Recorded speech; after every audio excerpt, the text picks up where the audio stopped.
Bonjour et bienvenue sur la chaîne. J'ai l'honneur de recevoir aujourd'hui Abdoulba qui est juriste. Nous allons parler de la nouvelle constitution. Comme vous le savez, ce dimanche, nous avons un référendum en Guinée pour savoir oui ou non si la constitution sera adoptée.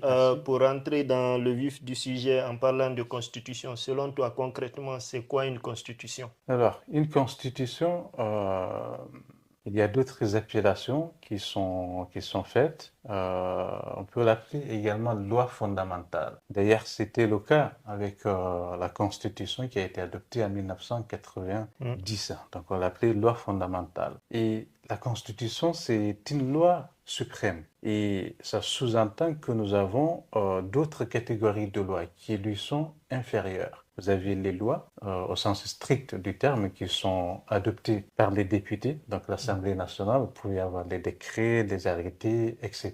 Donc elle est au sommet de la pyramide.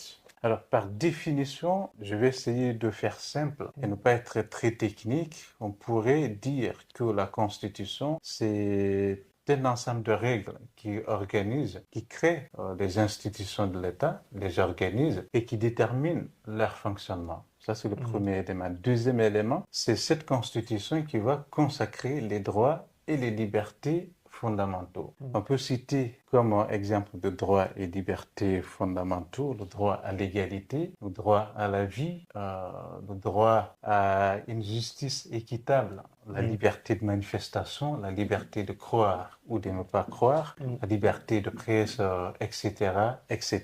Donc, si vous prenez cette constitution, c'est elle qui va plutôt organiser la séparation des pouvoirs. Donc, définir quelles sont les compétences de chaque institution de l'État. Comme ça permet que chaque institution puisse exercer dans le cadre